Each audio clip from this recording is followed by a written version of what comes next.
औज़ुबिल्लाहिमिनश्शैतानिर्रजीम बिस्मिल्लाहिर्रहमानिर्रहीम। तारीफ़ उस परवरदिगार की जिसने जहाँ बनाया, ज़मीं व आसमां बनाया, जिसमें दुनिया के हर ज़र्रे में जिसकी अज़मत हमें नज़र आती है। उस परवरदिगार की हम्द व सना के साथ आज के इस सेशन का हम जो है आगाज़ करने जा रहे हैं। उम्मीद है आप तमाम लोग खैरियत से होंगे। तो आज का जो हम उन्वान पर पढ़ने जा रहे हैं वो जो है हिंदुस्तान का जो दस्तूर है उसका हिस्सा दुआम है। इससे पहले हमने जो है हिंदुस्तान के दस्तूर का जो है हिस्सा अव्वल जो है बुनियादी चीज़ों के बारे में पढ़ा था। आज जो है हम हिंदुस्तान का जो दस्तूर है उसका हिस्सा दुआम जो है यहाँ पर पढ़ने जा रहे हैं। वेरी वेरी इंपॉर्टेंट चैप्टर है। तमाम जो है ध्यान से इसको समझने की कोशिश करें। सबसे पहले हिंदुस्तान का दस्तूर। हिंदुस्तान दस्तूर की तश्कील, दफ़ात, बुनियादी हुकूक का जामिया मुतालिया हम इस चैप्टर में करने जा रहे हैं। तो इस चैप्टर में हम क्या करेंगे, जितने भी दफ़ात हैं हिंदुस्तान के जो है दस्तूर के जितने भी दफ़ात हैं, मतलब ख़ासकर हम जो है हमारा जो टी और GPSTR और जो HSTR से मुताल्लिक़ जो है जितने भी बेसिक दफ़ात हमारे आर्टिकल्स और जो है फंडामेंटल राइट्स बुनियादी हुकूक का जो है एक जामिया मुतालिया करेंगे। एक जो है मुख्तसर तौर पे उसका मुतालिया करते हुए जो है उसकी चीज़ को देखते हुए हम इस सबक में देखते हुए जाएंगे। ठीक है, चलिए आगे बढ़ेंगे। तो सबसे पहले देखिए दस्तूर साजी का पस मंज़र। अब दस्तूर साजी का पस मंज़र क्या है भाई, कैसे कैसे हमारी दस्तूर साजी हुई और कैसे जो है हमारे दस्तूर को जो है अमली जामा पहनाया गया, कौन कौन इसमें अपने कारनामे अंजाम दिए, उस तमाम चीज़ें हम जो है इस सबक में देखने जा रहे हैं। ठीक है, तो दस्तूर साजी का पस मंज़र क्या है भाई, बिल्कुल तो कानून साज असम्बली की तश्कील क्या है बोले तो 1946 ईस्वी में हुई। तो कानून साज जो एक कमेटी बनाए कि हमारा जैसे ही आज़ादी मिली हमारे को क्या है बोले तो आज़ादी मिलने से पहले ही हमारे क्या है बोले तो इस तरह की जो है मुहिमें चलने लगी कि जो है हमारे हिंदुस्तान का अगर आज़ाद होने के बाद हमारे हिंदुस्तान का दस्तूर कैसा होगा बोल के मुहिमें। तो उस ज़िमन में क्या है बोले तो 1946 ईस्वी में क्या बोले तो एक कमेटी की तश्कील करे, समझो कानून बनाने के वास्ते कमेटी की तश्कील करे। कब करे याद रख लेना, 1946 ईस्वी। और 1934 ईस्वी में यमन रॉय ने पहली बार दस्तूर का मुतालिया पेश किया। देखो वेरी वेरी इंपॉर्टेंट सवाल है, एग्जाम में आप लोगों को पूछा जा सकता है कि तो सबसे पहले क्या बोल तो ये जो ये कमेटी बनाने का, कमेटी इस तरह से तश्कील देने का आइडिया कौन दिए बोल के सवाल पूछा आपको। पहली बार दस्तूर का जो है मुतालिबा पेश करने वाला कौन था, इस तरह से हमारे हिंदुस्तान में जो है एक दस्तूर होना चाहिए। हाँ, एक दस्तूर हुआ तो हमारा मुल्क सही तरह से चलता, कानून रहा तो चलता बोल को कौन बोले, सबसे पहले बोले तो 1934 में यमन रॉय, याद रख लेना नाम, Yemen Roy, Yemen Roy, Yemen Roy सबसे पहला शख्स था 1934 ईस्वी में। इसने एक दस्तूर का मुतालिया पेश करना, यानी एक तरह की दस्तूर हमारे मुल्क में होना बोल के जो है बोलने वाला कौन था बोले तो याद रखना। उसके बाद देखो 1935 ईस्वी में इंडियन नेशनल कांग्रेस ने बाकायदा मुतालबा किया। देखो उससे बाद सबसे पहले एक आइडिया देने वाला, एक सोच को पैदा करने वाला दस्तूर के बारे में कौन था बोल को बोले तो हमारा यमन रॉय था। उसके बाद क्या हुआ तो 1935 में क्या हुआ तो जो इंडियन नेशनल कांग्रेस थी हमारी, हाँ, तो वो इंडियन नेशनल कांग्रेस क्या कर रही है, बाकायदा मुतालबा करे उन्होंने, यानी एक सिस्टमेटिक वे में क्या करे, बाज़ाब्ता तौर पे क्या करे, ये हमारे को जो है 1935 की बात चल रही है। तो इंडियन नेशनल कांग्रेस जब क्या करे बोलते एक हमारे को एक कानून बाकायदा तौर पे करना है, इसकी हमारी ये मांग है, हमारा एक मुतालबा है बिल्कुल जो है, अंग्रेज़ों के सामने रखने वाले कौन थे बोल के बोलो तो ये सवाल आपको पूछा बोले तो 1935 ईस्वी में इंडियन नेशनल कांग्रेस ने किया था बोल के बोलना आप लोग। ठीक है, अब उसके बाद देखो क्या हुआ। उसके बाद 1938 में पंडित नेहरू ने बगैर बैरूनी मदाखलत दस्तूर की तैयारी पर जोर दिया। ये क्या है देखो, ये वेरी वेरी इंपॉर्टेंट है। देखो तो उससे पहले क्या हुआ बोले तो क्या है, 1935 में इंडियन नेशनल कांग्रेस INC क्या बोली? INC इंडियन नेशनल कांग्रेस क्या बोली? देखो भाई, हमारे को एक बाकायदा तौर पे जो है हमारे को एक दस्तूर बनाना है, आप लोगों के सामने हम मांग रख रहे हैं बोल के बोले। उसके बाद क्या है 1938 ईस्वी में क्या है बोले तो इन्हों क्या करे, अंग्रेज क्या करे 1935 के बाद क्या करे, उन्होंने अलग अलग लाने लगे। उन्होंने क्या बोलने लगे, हाँ भाई हम तुम्हारे को एक दस्तूर बना को ये दस्तूर बनाने की इजाज़त देते, लेकिन हमारा उसमें दखल रहना। हम लोग जो है अंग्रेज लोग भी क्या है हमारी राय पेश करते, हम अंग्रेज लोग भी क्या बोलते अपनी जो है चीज़ों को उसमें डालते हैं बल्कि बोले तो वैसी सूरत में क्या बोलते हमारे पंडित नेहरू साहब क्या करे 1938 ईस्वी में क्या करे बोलते नहीं भाई, हमारे को बैरूनी मदाखलत होना चाहिए नहीं होना। कोई भी, चाहे वो अंग्रेज हो या कोई भी दूसरे भी देश के हो, चाहे अमेरिका के हो, ऑस्ट्रेलिया के हो, कहाँ के भी हो, कोई भी हमारे दस्तूर बनाने के अंदर हमारे अंदर दखल अंदाजी नहीं करना। हम खुद, ये हमारा मुल्क है, ये हमारी सरजमीन है, इस पर हमारा जो है हक है, हम खुद हमारा दस्तूर बनाते हैं। आप दूसरे अंग्रेज़ों की मदाखलत इसमें नहीं होना बोल को क्या है, कौन बोले बोल के बोले तो 1938 ईस्वी में पंडित जवाहरलाल नेहरू बोले। याद रख लेना, ये सब चीज़ें घुमा फिरा के सवालात पूछता हूँ, ठीक है। उसके बाद देखो, अब अहम संगमेल और तैयारी क्या क्या हुई, देखो इसमें क्या क्या हुआ, अब क्या कैसा कैसा हुआ बिल्कुल। तो देखो वक्त कितना लगा भाई ये दस्तूर बनने के वास्ते, ये दस्तूर को 2 साल 11 महीने 18 दिन लगे। 2 साल 11 महीने 18 दिन लगे। 2 साल 2 साल जो है 11 महीने 18 दिन जो है लगे। 1946 में शुरू करे थे, 1949 ईस्वी में ख़त्म करे उसको। देखो 2 साल, तकरीबन 3 साल का वक्फा समझो। हमारे कानून को बनाने के जो है वो जो असेंबली कमेटी बनाए थे, कानून साज असेंबली कमेटी बनाए, जिसके जो है पहले सदर कौन थे, डॉक्टर राजेंद्र प्रसाद थे। हाँ, और आरजी सदर कौन थे बल्कि भी सवाल पूछता हूँ, याद रख लेना। कौन सा हमारे जो है जो कानून साज असेंबली कमेटी बनी थी उसके आरजी सदर कौन थे, सच्चिदानंद सिन्हा थे बोल के बोला। और परमानेंट सदर कौन बोले बोल के बोले तो हमारी जो इनो थे, क्या नाम उनका, राजेंद्र प्रसाद थे बोल के बोला परमानेंट। उसके बाद मसूदा कमेटी के कौन थे बोल के सवाल पूछा हो तो डॉक्टर भीमराव अम्बेडकर बोला। ठीक है, तो इसके लिए वक्फा कितना लगा ये हुआ। अब कमेटी डॉक्टर राजेंद्र प्रसाद मुस्तकल सदर थे। सच्चिदानंद, देखो यहाँ दिया, देखो सच्चिदानंद सिन्हा, वेरी वेरी इंपॉर्टेंट। देखो ये सवाल पूछ सकता, राजेंद्र प्रसाद के बारे में तो बहुत बार पूछा, मुस्तकल सदर थे कमेटी के बोल के, लेकिन आरजी सदर के बारे में भी पूछ सकता। अरे टेम्परवरी सदर थे उन्होंने, सच्चिदानंद सिन्हा। सच्चिदानंद सिन्हा क्या थे, टेम्परवरी सदर थे। उसके बाद क्या करे बोलते डॉक्टर राजेंद्र प्रसाद को वोटिंग करके क्या करे, उनको सदर बनाए, कमेटी का सदर बनाए समझो। जो हमारे दस्तूर साज असेंबली की कमेटी थी उनको वोटिंग करके क्या बोलते कितने मेंबर थे, तो 389 मेंबर थे, देखो अराकिन थे उसमें। तो वो लोग मिलकर क्या करते, डॉक्टर राजेंद्र प्रसाद जो हमारे हिंदुस्तान के पहले सदर थे, प्रेसिडेंट थे, उन्हीं को क्या करे बोलते आप हम क्या है इसका सदर बनाते बोल के बनाए समझो। ये याद रख लेना आप लोग। उसके बाद देखो दस्तूर की तमीद का तस्वुर अमरीका के दस्तूर से लिया गया। देखो अब क्या करें भाई, अब तो दस्तूर तो कमेटी तो बनाए हम लोग। हाँ, अब कमेटी बनाने के बाद क्या बोलते अब कमेटी काम करना ना, क्या क्या चीज़ें करना भाई। हाँ, तो कमेटी क्या करने लगी, तहकीकात करने लगी। कई की तहकीकात करने लगी, बोलो तो क्या है, क्या कैसा बनाना भाई हमारे हिंदुस्तान का दस्तूर। तो क्या करने लगे, जो बड़े बड़े आला जो जहीन लोग थे, जैसे डॉक्टर भीमराव अम्बेडकर हो, पंडित जवाहरलाल नेहरू हो, और दीगर जो शख्सियात थे, वो तमाम लोग क्या करे बोले तो क्या है, अलग अलग ममालिक जैसे बरतानिया है, अमेरिका है, न्यूजीलैंड है, ऑस्ट्रेलिया है, वो तमाम ममालिक के क्या है बोले तो वो तमाम ममालिक के दस्तूर के किताबों को खंगाले, यानी उनकी दस्तूरों को स्टडी करे। अमेरिका का दस्तूर कैसा है देखे, बरतानिया का दस्तूर कैसा है देखे, ऑस्ट्रेलिया का दस्तूर क्या कैसा है देखे, और जहाँ जहाँ उनको जो जो मुल्क में अच्छी अच्छी चीज़ें लगी वो चीज़ों को लेते गए। अब अमेरिका से क्या है बोले तो क्या लिए बोल को बोले तो अमेरिका से हम हमारे दस्तूर में क्या लिए बोल को बोले तो प्रेम्बल का तस्वुर लिए। जो प्रेम्बल जो हमारा फर्स्ट तमीद पेशकश जो हमारे जो किताबों में भी हमारे जो है हम किताबें जो पढ़ते हैं वो किताबों में भी हमारा पेश लफ्ज़ है ना।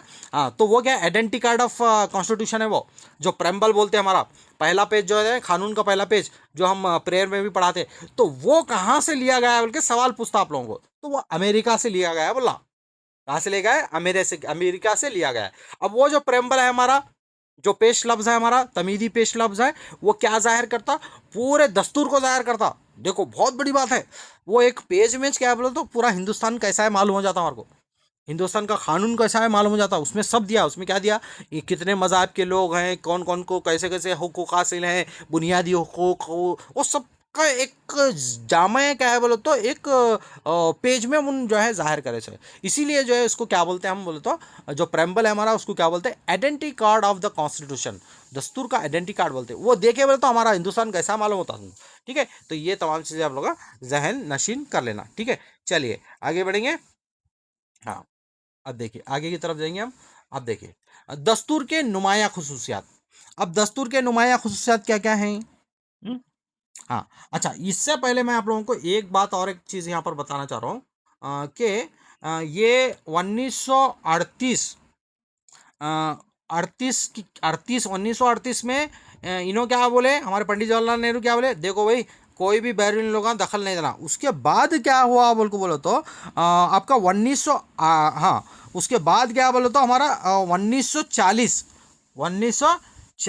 ईस्वी में क्या करे अंग्रेज लोग, क्या करे बोल को बोलो तो अगस्त ऑफर, देखो वेरी वेरी इंपॉर्टेंट, अगस्त ऑफर बोल के एक जो है ये लाए, अगस्त ऑफर बोल को एक कमीशन लाए। तो उसके तहत क्या करे उन्होंने बोले तो हिंदुस्तान की दस्तूर की मांगों को तस्लीम कर लिए। ठीक है भाई, 1938 में इन्होंने बोले पंडित जवाहरलाल नेहरू बैरूनी दखल अंदाजी नहीं होना।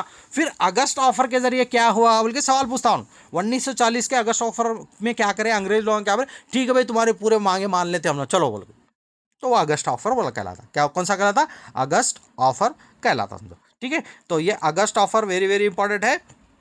है, और आपका ये 1935 याद रखना, 1934 याद रखना, 1938 याद रखना। ये बहुत ही इंपॉर्टेंट बारीक बारीक चीज़ें मैं आप लोगों को इसलिए बता रहा हूँ कि एग्जाम में कहीं से भी सवाल आप लोगों को पूछ सकता है समझो। ठीक है, हाँ, अब देखो और एक चीज़ मैं आप लोगों को यहाँ पर ये बताना चाह रहा हूँ, ये जो आपका प्रेम्बल के बारे में था, देखो प्रेम्बल, अब ये जो प्रेम्बल है, ये प्रेम्बल क्या है बोले तो ये प्रेम्बल को जो है हमारा और एक था पलियावाला बोल के, कौन था, पलियावाला, देखो लिख लो ये पलियावाला, यन्ने पलियावाला बोल के एक शख्स था। उन क्या बोले आप बोल को बोलो तो प्रेम्बल को क्या बोले बोलो तो the identity card of the constitution, क्या बोला, हाँ, ये जो पलियावाला जो था, यन्ने पलियावाला प्रेम्बल को हमारे दस्तूर का क्या बोले बोले तो identity card of constitution, identity card of constitution बोला, कौन बोला, ये याद रख लेना, किसको बोला, क्या बोला, प्रेम्बल को आइडेंटिटी कार्ड ऑफ कॉन्स्टिट्यूशन बोला, यानी पलियावाला। ठीक है, ये याद रख लेना आप लोग, ये क्या कर लेना, याद रख लेना, जहन नशीन कर लेना। हाँ, फिर उसके बाद और एक इंसान था यम मुंशी बोल के, ये भी लिख लियो आप लोग, यम मुंशी बोल के एक शख्स था। उन क्या करे बोले तो उन भी एक चीज बोले, क्या बोले बोले तो horoscope, horoscope of horoscope of Indian constitution, Indian constitution किसको बोले, प्रेम्बल को बोले। प्रेम्बल को दो लोग नाम दिए, देखो प्रेम्बल को पहला एक पलिया वाला क्या बोले बोले तो identity card of Indian constitution बोले, और प्रेम्बल को और एक ला आपका जो मुंशी था, हाँ, के एम मुंशी, के यम मुंशी, उन क्या बोला होरोस्कोप ऑफ इंडियन कॉन्स्टिट्यूशन का होरोस्कोप बाइबल को बोला। ये याद रखने वाली चीज़ें हैं, ध्यान में रख लेना है, लिख लो ये लोग, ये आप लोग लिख लियो, ये वेरी वेरी इंपॉर्टेंट है। ये आप लोगों को जहन में रखना ज़रूरी है समझो। ठीक है, अब देखो हम दस्तूर की नुमाया खसूसियात के बारे में देखेंगे। दस्तूर क्या है बोलते, तवील तरीन दस्तूर है। अब हमारा कैसा है भाई दस्तूर बोलते, तवील है, मतलब बहुत लंबा है। कैसा है, तवील है, यानी बहुत ही लंबा है समझो, कैसा है, बहुत ही तवील है।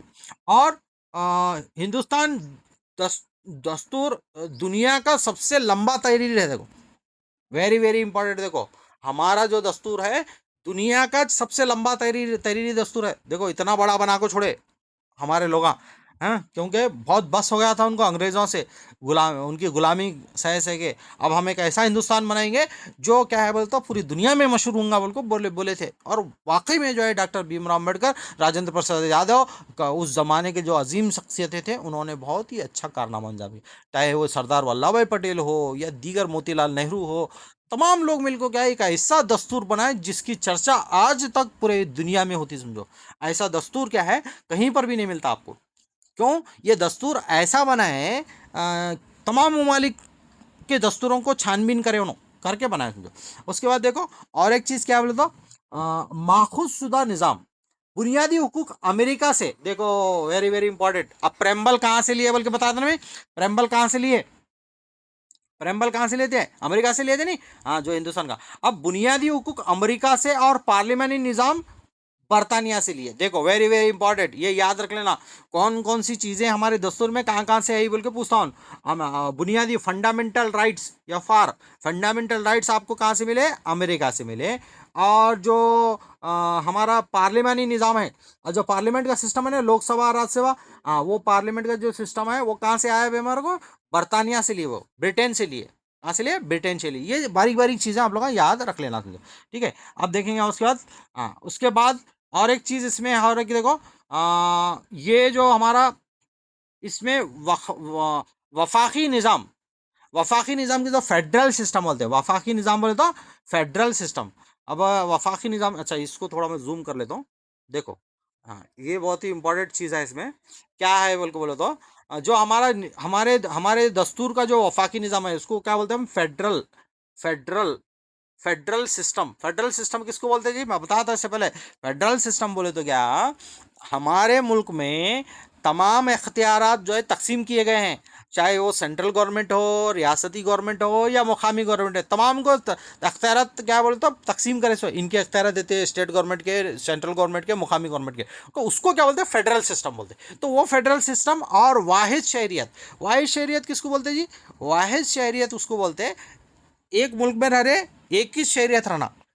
अब जैसे अमेरिका में क्या बोलते हो, वहाँ दोहरी शहरियत है, वहाँ पर क्या बोलते हो मुल्क की एक शहरियत अलग है, रियासत की एक अलग है। अब जैसे न्यूयॉर्क में रह रहा कोई भी, अमेरिका का न्यूयॉर्क की शहरियत एक अलग रहती है और अमेरिका की एक शहरियत रहती है, ठीक है। अब जैसे हमारे कर्नाटक, अब हमारे को खाली हिंदुस्तानी शहरियत ही हासिल है, हिंदुस्तानी शहरियत ही हासिल है हमारे को, कहाँ तो भी गए हिंदुस्तान की शहरियत और कर्नाटक की शहरियत दो अलग अलग शहरियत में है क्या, हमारे को नहीं है।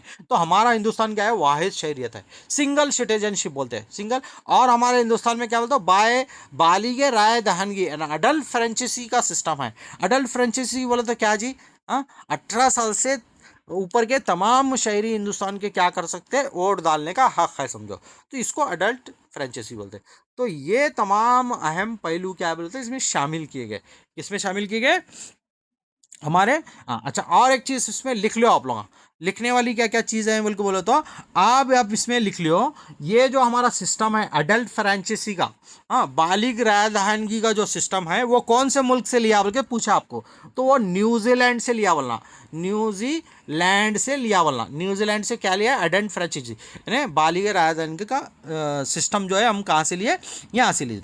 और वाहिद शहरी का जो निज़ाम है, वाहिद शहरी का जो निज़ाम है वो दस्तूर में हमारे कहाँ से लिए सो हैं बोल को सवाल अगर पूछा उन, तो वो लिखना आप लोग ना बर्तानिया से, ब्रिटेन से लिए बोलना, कहाँ से लिए बोलना, ब्रिटेन से लिए बोलना, ठीक है। हाँ तो ये तमाम चीज़ें क्या है। अब और एक इसमें फेडरल सिस्टम हमारा, फेडरल सिस्टम है नहीं, वफाकी निज़ाम, ये कहाँ से लिए, ये भी बर्तानिया से लिए, देखो कहाँ से लिए, बर्तानिया से लिए। ये लिख लो आप लोग, ये बहुत इंपॉर्टेंट चीज़ें हैं, ये लिख लेना, इसको लिख लिया बोले तो क्या है बोले तो आपको फ़ायदामंद होते समझो, ठीक है। तो ये हमारा जो दस्तूर है हमारा, वो दस्तूर की चीज़ें क्या है अलग अलग ममालिक से लिए गए से हैं।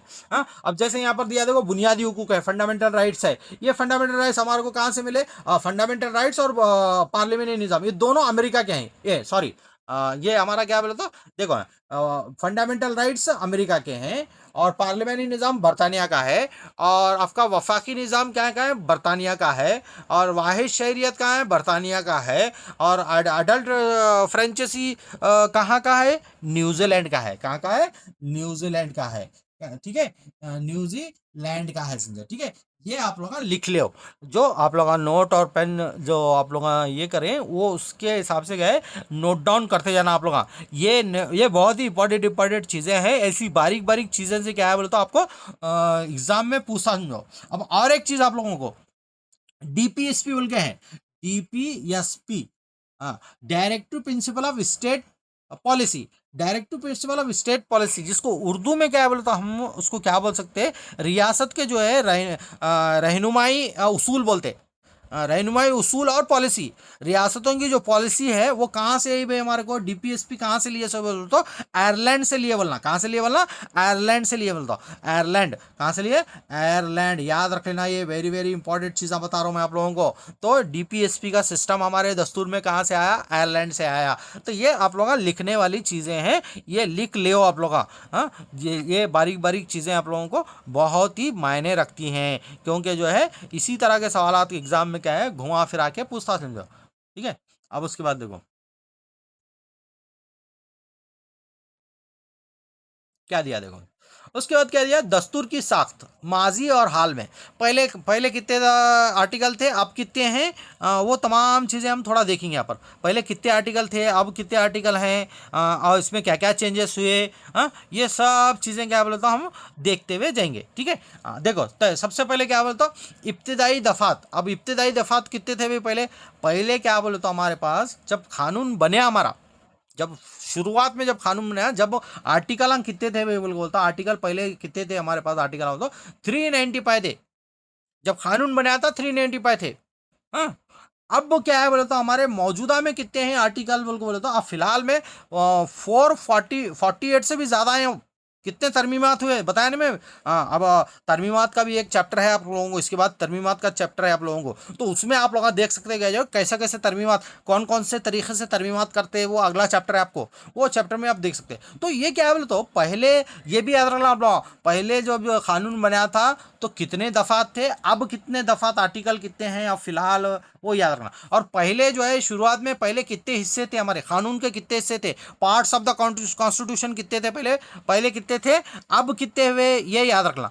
पहले कितने थे हमारे पास बोलो तो 22 थे, कितने थे, ये ओल्ड है, 22 क्या है, ओल्ड है। अब कितने हैं जी, अब 25 हैं, अब कितने हैं, 25 हैं, याद रखो। ये देखो पहले आर्टिकल हमारे 395 थे, अब हमारे कितने हैं बोलो तो 448 है। पहले हमारे जो है दस्तूर के हिस्से कितने थे, 22 थे, अब कितने हिस्से हैं हमारे, 25 हैं। ठीक है, और पहले जो है आपके शेड्यूल कितने थे, पहले पहले शेड्यूल कितने थे, 8 थे, अब कितने हैं हमारे शेड्यूल, 12 हैं। अब कितने हैं शेड्यूल, 12 हैं। ये कंफर्म आप लोगों को याद रहना, ये ऐसा दिमाग में बैठे रहना। पहले दस्तूर जब बनाया था कितने आर्टिकल थे, अब कितने आर्टिकल हैं, पहले कितने हिस्से थे, पार्ट कितने थे हमारे दस्तूर में, फिर पार्ट्स को भी बढ़ाते गए देखो, और शेड्यूल को भी बढ़ाते गए उन्होंने। पहले 8 शेड्यूल थे, फिर शेड्यूल को 4 शेड्यूल बढ़ाए, फिर पहले 12 हिस्से थे, सॉरी 22 हिस्से थे, 25 हिस्से करे। तो ऐसा क्या बोलते, जैसे जैसे हालात चेंज होते गए, जैसे जैसे हालात, जैसे जैसे जो है समाज में तब्दीली आती गई, तो तरमीमात करना पड़ा उनको। दस्तूर में तरमीमात करना पड़ा, तरमीमात करते करते करते करते तो आर्टिकल भी बढ़े, हमारे हिस्से भी बढ़े दस्तूर के, शेड्यूल भी बढ़े। तो ये तमाम चीज़ें क्या है आप लोग जहन नशील कर लेना, समझो। ठीक है, अब तुम्हारे को अब आप लोग ये देख लेना कि जो है इसमें क्या क्या चीज़। अच्छा, और एक यहाँ देखो, और एक यहाँ पर इंपॉर्टेंट चीज़ है देखो, आपका जो है ये ये एक शख्स था, प्रेम बिहारी नारायण रायजादा। तो इन जो है, इन क्या करया, इन क्या करया बोले तो, ये जो हमारा कॉन्स्टिट्यूशन है हमारा, ये जो हमारा क्या बोलते हैं हमारा दस्तूर है, वो दस्तूर को हाथ से कौन लिखा बोल के सवाल पूछता हूँ। प्रेम बिहारी नारायण रायजादा, प्रेम बिहारी नारायण रायजादा क्या करता, खत्तात यानी अपने हाथों से क्या बोलते, वो दस्तूर को लिखने का काम कौन करे बोल को। देखो इतनी बारीकी की बातें आप लोगों को याद रख लेना, ये हाथों से लिखा उन, हाथों से, दस्तूर को हाथों से कौन लिखा बोल के सवाल पूछा। दस्तूर को अपने हाथों से, अपने हाथों से। उस जमाने में क्या है, टाइपिंग विपिंग क्या भी नहीं था, पहले हाथों से लिखते हैं ना। हाँ, बाद में वो टाइपिंग वगैरह करे उसको, ठीक है, बाद में ड्राफ्टिंग यूज की। ठीक है, हाथों से कौन लिखे बोल के बोलता, प्रेम बिहारी नारायण बोला। ठीक है, समझ में बात। हाँ, अब देखो हिस्सा अव्वल, अब हमारे दस्तूर के जो है हिस्सा अव्वल में क्या क्या चीज़ें हैं वो देखेंगे, बिल्कुल आसान है। अब मैं बताया कितने हिस्से हैं बोल को बताया जी मैं, अब फिलहाल कितने हैं, 25 हिस्से हैं। कितने हैं, 25 हिस्से हैं नहीं। हाँ, वो 25 हिस्सों में पहला हिस्सा, हमारे दस्तूर के पहले हिस्से में 25 हिस्से हैं टोटल, उसमें पहले हिस्से में क्या दिया, ये वफाक और उसके इलाके, वफाक बोले तो क्या है, जो हमारा जो मुल्क है और उसमें क्या क्या चीज़ें शामिल हैं, हमारा मुल्क और हमारे मुल्क के अंदर क्या क्या चीज़ें शामिल हैं, तो उसके बारे में क्या बोल तो हमारा कई में दिया बोल तो हिंदुस्तान का, हम इसको क्या बोल सकते हैं, हिंदुस्तान का नक्शा बोल सकते हैं, या हिंदुस्तान की तश्कील बोल सकते हैं। इसमें ये हिस्सा अव्वल में कितने आर्टिकल्स हैं बोल के सवाल पूछता आपको। हाँ, ये इसको इंग्लिश में क्या बोलते हैं, यूनियन एंड यूनियन टेरिटरीज। देखो ये हिस्सा अव्वल में क्या क्या चीजें हैं बोल के बोले तो हिस्सा अव्वल में आपके आपका मुल्क, आपकी रियासत और आपके जो है यूनियन टेरिटरीज, जो भी मरकजी जेर इंतज़ाम जो इलाके हैं उनके बारे में आर्टिकल्स हैं। कहाँ से कहाँ तक है आर्टिकल, 1 से लेकर 4 तक है, 1 से 4 तक आर्टिकल इसमें मौजूद हैं, समझो कहीं में मौजूद है, हिस्सा अव्वल में है। कितने हिस्से हमारे टोटल दस्तूर में, 25 हिस्से में, उसमें पहला हिस्सा क्या है बोले तो हमारा क्या बोलता है बोल को बोले तो हमारा मुल्क और हमारे मुल्क का ढांचे को बताता, हमारा मुल्क में क्या क्या कितनी कितनी रियासतें हैं, हमारे मुल्क में 28 रियासतें हैं, 8 क्या है यूनियन टेरिटरीज हैं, ये सब चीज़ों के बारे में आर्टिकल 1 to 4 में दिया है। आर्टिकल 1 to 4 में आपको जो है तफसीलन क्या है बोले तो इसके बारे में दिया गया है, समझो ठीक है, समझ में आई बात। हाँ तो आगे बढ़ेंगे। हाँ तो अब आगे क्या है बोले तो हम तफसीलन इसके बारे में जो है देखते हुए जाएंगे, सुंदर ठीक है। चलिए अब देखो दफा नंबर 1 से 4 तक क्या बोलता भाई, हमारा दफा नंबर आर्टिकल 1 to 4 क्या बोलता। हाँ ये 1 to 4 हमारा क्या है, वेरी वेरी इंपॉर्टेंट है। देखो 1 to 4 क्या है बोले तो क्या है भाई ये, हाँ ये क्यों इसके बारे में हम पढ़ना बोल तो वेरी वेरी इंपॉर्टेंट आर्टिकल आप पूछा है। हमारा हिस्सा कौन सा हिस्सा चल रहा हमारा, ये हिस्सा अव्वल, हिस्सा अव्वल दस्तूर का हिस्से अव्वल में क्या है बोलते हो, कितने आर्टिकल है बोलते हो, 1 से 4 तक आर्टिकल है। कई के बारे में बोलता भाई हिस्सा अव्वल बोलो तो हमारी रियासत हिंदुस्तान और उसके यूनियन टेरिटरी के ढांचे को बयान करता। पहला आर्टिकल क्या बोलता भाई हमारा, भारत यानी इंडिया रियासतों का एक यूनियन है, इत्याद है। देखो वेरी सिंपल याद रख लेने के वास्ते आप लोगों को, वेरी वेरी सिंपल, बहुत आसान तरीके से बता रहा हूँ। पहला आर्टिकल क्या बोलता भाई, हिंदुस्तान हमारा 28 रियासतें और 8 यूनियन टेरिटरी पर मुश्तमिल है, ये पहला आर्टिकल बोलता, खत्म, सिंपल सी बात। हमारे दस्तूर का पहला आर्टिकल क्या बोलता, जो हमारा हिंदुस्तान जो रियासत है हमारी, उसमें 28 रियासतें हैं और 8 यूनियन टेरिटरीज का मजमुआ हमारा क्या है, हिंदुस्तान है बोल के बताता, ठीक है। अब उसके बाद देखो दफा नंबर 2 क्या बताता हमारा, आर्टिकल 2 क्या बताता, पार्लियामेंट को नए इलाकों को भारत में शामिल करने का इख्तियार है। देखो दूसरा क्या बोलता, दूसरे कौन आते हैं, आओ हमारे मुल्क में, हम हमारा दिल बहुत बड़ा है, हम सबको एक्सेप्ट करते। तो उस जमन में क्या करें बोल के बोलो तो उस जमन में हम बहुत सारे जो है क्या करें, दीगर गैर मुल्की रियासतों को हमारे अंदर हम समो लिए, क्योंकि वासुदेव कुटुम्बकम हमारा नारा ही क्या बोलते हो, वासुदेव कुटुम्बकम। हमारा दिल इतना बड़ा है कि हम जो है हमारे मुल्क के लोगों को भी नहीं देखते, बल्कि जो है चलो आओ, कौन कौन आना चाहते आओ, कौन कौन क्या है बोले तो हमारे मुल्क में शामिल होना चाहते आओ बोलते हम लोग। तो दस्तूर दूसरा दस्तूर की जो है हिस्सा दुवम में, हिस्सा अव्वल में जो है आर्टिकल 2 क्या बोलता है बोले तो भारत पार्लियामेंट क्या कर सकती है बोल के बोले तो क्या है, दूसरे ममालिक को भी क्या है, दूसरे जगहों को भी अपने अंदर संभाल ले सकती। जैसे मिसाल के तौर पे क्या बोलते हो, 1975 ईस्वी में क्या करे बोल के बोले तो सिक्किम को पहले सिक्किम हिंदुस्तान का हिस्सा नहीं था, सिक्किम एक आज़ाद मुल्क था वो पहले सिक्किम। वो सिक्किम को क्या है 1975 ईस्वी में क्या करे बोले तो 36वीं तरमीम करे, हमारे दस्तूर में 36वीं तरमीम करके क्या करे, वो सिक्किम को हिंदुस्तान की 22वीं रियासत बनाए। कौन सी रियासत बनाए, 22वीं रियासत। वो कौन से आर्टिकल के तहत बनाए जी बोले तो आर्टिकल 2 के तहत बनाए, आर्टिकल 2 के तहत। तो आर्टिकल 1 तो इजी समझ में आया, आर्टिकल 2 क्या बोले तो कौन आते आओ, हमारा दिल बहुत बड़ा है, सिक्किम आते आओ।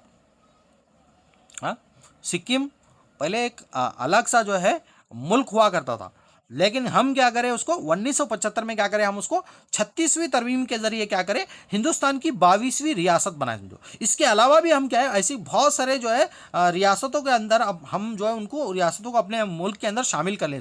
पहले हमारा ये गोवा भी हिंदुस्तान का हिस्सा नहीं था क्या? वो भी ये दस्तूर की दफ़ा 2 के हिस्सा थी, जो हम गोवा को भी हमारे अंदर ले लिए समझो। तो ये दस्तूर की दफ़ा 2 यही बोलती कि जो है दूसरे आज़ाद ममालिक हो या दूसरे कोई भी लोग हैं हिंदुस्तान में शामिल होना चाह रहे तो पार्लियामेंट की मंजूरी के साथ क्या है, हम उनको शामिल कर सकते हैं। ठीक है, अब देखो दस्तूर की दफ़ा 3 क्या बोलती, मौजूदा रियासतों के नाम, हुदूद और रकबे तब्दील कर सकते हैं। देखो वेरी वेरी इंपॉर्टेंट, देखो तीसरा दस्तूर का आर्टिकल हमारा क्या बोलता, तीसरा, हाँ तीसरा आर्टिकल क्या बोलता, हम क्या कर सकते हैं बोल तो जो भी रियासतें हमारे 28 रियासतें नहीं, उनकी उनके नाम बदल सकते, उनकी सीमाओं को, बॉर्डर को चेंज कर सकते, और उनके रकबे को, बड़ी रियासत है तो छोटी 2 रियासत बना सकते, हाँ, और उनके नाम पहले आप पसंद नहीं है तो दूसरे नाम भी रख सकते। ठीक है, हाँ, तो इस तरह से क्या है बोले तो हम क्या करें बोले तो क्या है, अलग अलग नए नए जो है चीज़ें करें हम, हाँ, कौन से आर्टिकल 2 के तहत जो है हम अलग अलग चीज़ें करें, क्या करें बोल बोलता, पहले उत्तर प्रदेश बोल को जो है बड़ा था, बड़ी रियासत थी, अब रकबे को चेंज करें, उसका क्या करें, उत्तरांचल अलग बनाए, उत्तर प्रदेश अलग बनाए। ठीक है, अब उसके बाद आंध्र प्रदेश था पहले, उसको क्या करें, तेलंगाना आंध्रा 2 स्टेट बनाए। तो यहाँ पर क्या करें, हम तीसरे दफा नंबर तीसरे के तहत क्या करें, उनके जो हुदूद है, उनके रकबे हैं, वो रकबे को तब्दीली करें, बड़ी रियासत को छोटी छोटी रियासत, और नाम भी बदले हम, पहले ये तेलंगाना बोल के आंध्रा, अब ये जो हमारे जो नाम है नए नए नाम देना है हमारे को। अब जैसे हम पहले मद्रास को चेन्नई, पहले मद्रास बोलते थे, उसको चेन्नई नाम दिए। तो इस तरह से जो भी नाम में तब्दीली करना है, सीमा में जो बॉर्डर में तब्दीली करना है, ये सब चीज़ें क्या है बोले तो हम क्या है, ये क्या है कहीं में कर सकते हैं बोल के बोले तो। अब जैसे बिहार है, अब बिहार को पहले, बिहार बड़ा बड़ा राज्य था, बड़ी रियासत है, उसको क्या करें, 2 हिस्सों में तकसीम करके झारखंड एक अलग बनाए, बिहार एक अलग बनाए, है झारखंड अलग अलग रियासत बनाए, तो 2 बड़े बड़े जो है ये करके करे। उसी तरह उत्तर प्रदेश को भी करे, आंध्र प्रदेश को भी करे, करेगा नहीं तो कौन से दफे के तहत करे बोले तो तीसरे दफे के तहत, आर्टिकल 33 के तहत करे।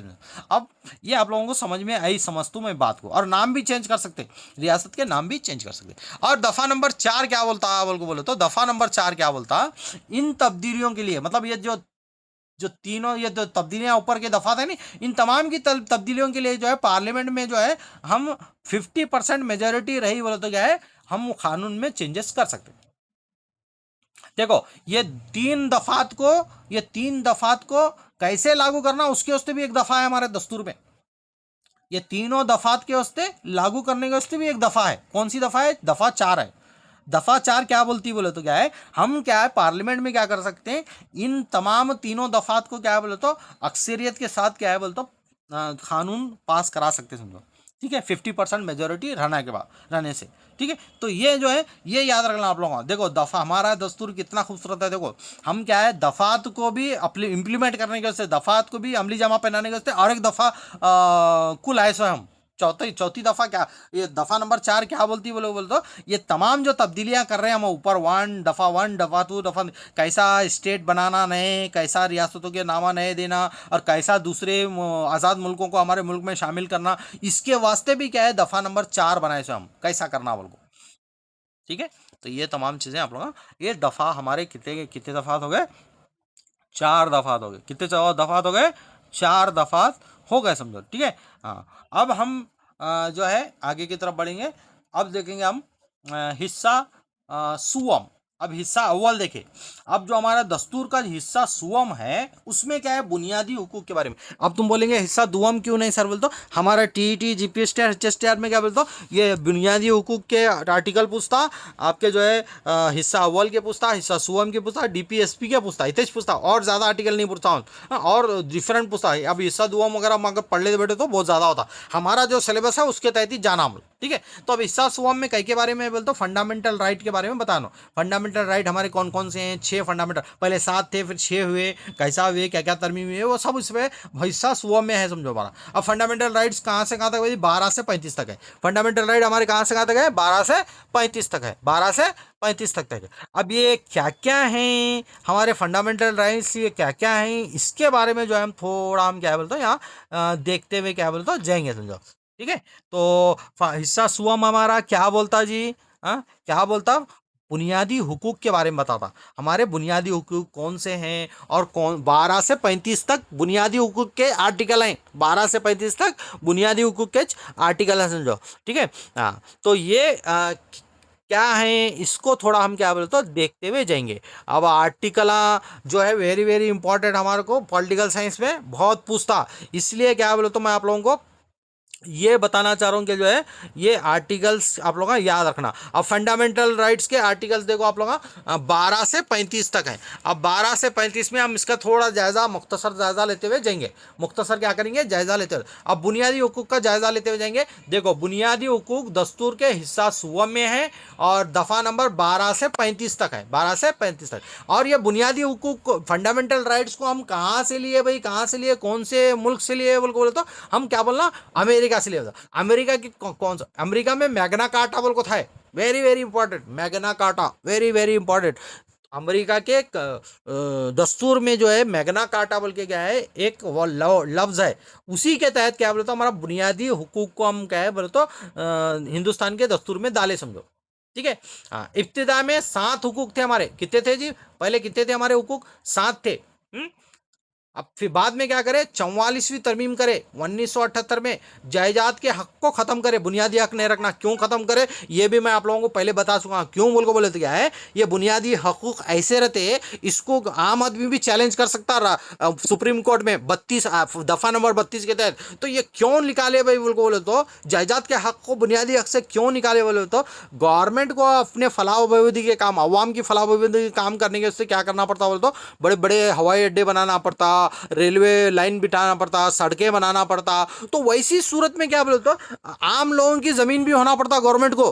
तो वैसी सूरत में क्या करेगा, क्या करे बोलते तो, एक वाकया हुआ तमिलनाडु में। 1 लाख क्या करा बोले तो, उसकी ज़मीन को गवर्नमेंट क्या करती थी, कब्जा कर ली थी। कब्जा करने उन कोर्ट को गया, सुप्रीम कोर्ट को, ये मेरा बुनियादी हक है भाई, जायदाद का मेरी जगह है, तुम कैसा लेते बोल को गया उन कोर्ट में। तो जब क्या करे हिंदुस्तान के दस्तूर वाले क्या करे, अरे भाई ऐसा नहीं भाई, ये बुनियादी, ये जायदाद के हक को निकाल देना है इसमें से, बुनियादी हक में से, नहीं तो ये जान खाते हमारे अवल को क्या करे, वो निकाल दिए उसको बुनियादी। अगर वो बुनियादी हक में रहता, ये जायदाद का हक फंडामेंटल राइट्स में रहता बोले तो, कोई भी अपनी ज़मीन गवर्नमेंट को नहीं देता था।